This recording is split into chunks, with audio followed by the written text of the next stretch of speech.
Kozhikode town area committee അംഗം പ്രമോദ് കോട്ടൂളി 2 പ്രമുഖ നേതാക്കളുമായുള്ള ബന്ധം ഉപയോഗപ്പെടുത്തി പണം തട്ടിയെന്നാണ് അന്വേഷണ കമ്മീഷൻ കണ്ടെത്തൽ.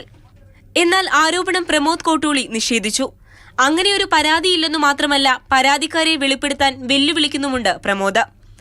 അതേസമയം ആരോപണം പ്രതിപക്ഷം നിയമസഭയിൽ ഉന്നയിച്ചു.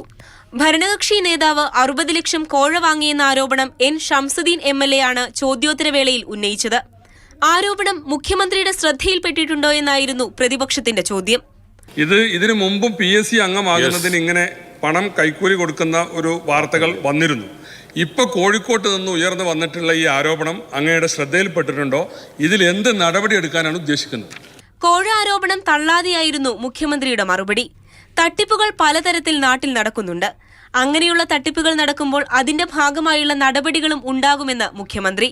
തട്ടിപ്പുകൾ പലതരത്തിൽ നാട്ടിൽ നടക്കുന്നുണ്ടല്ലോ. ഏതെല്ലാം തരത്തിലുള്ള തട്ടിപ്പുകൾക്ക് വേണ്ടി ആളുകൾ ശ്രമിക്കുന്നുണ്ട്. അങ്ങനെയുള്ള തട്ടിപ്പുകൾ നാട്ടിൽ നടക്കുമ്പോൾ അതിന്റെ ഭാഗമായുള്ള നടപടികൾ സ്വാഭാവികമായി ഉണ്ടാകുമെന്ന് തന്നെയാണ് അതിൽ കാണേണ്ടത്. പാർട്ടിയും സർക്കാരും വേണ്ട നടപടിയെടുക്കുമെന്ന് CPM സംസ്ഥാന സെക്രട്ടറി MV ഗോവിന്ദൻ വ്യക്തമാക്കി. പണം വാങ്ങി PSC മെമ്പർമാരെ നിയമിക്കുന്ന രീതി CPMനില്ല. പാർട്ടിക്കുള്ളിൽ പറയേണ്ടത് ഉള്ളിലും പുറത്തു പറയേണ്ടത് പുറത്തും തന്നെ പറയുമെന്നും MV ഗോവിന്ദൻ.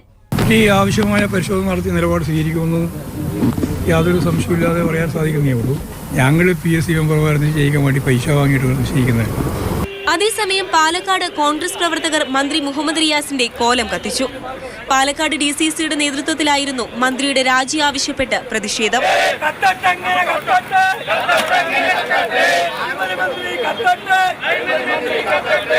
വസ്തുതയില്ലാത്ത വിഷയങ്ങളിലേക്ക് തന്നെ വലിച്ചിഴക്കരുതെന്ന് മന്ത്രിയും വ്യക്തമാക്കി. ഒരു ബന്ധമില്ലാത്ത കാര്യങ്ങളിൽ, അടിസ്ഥാനരഹിത അസംബന്ധ കാര്യങ്ങളൊക്കെ തന്നെ ഇങ്ങനെ വലിച്ചിഴക്കുന്ന നിലപാട് തുടരുന്നവർക്കെതിരെ നിയമ നടപടി സ്വീകരിക്കാൻ തീരുമാനിച്ചിട്ടുണ്ട്. News desk, Mathrubhumi news.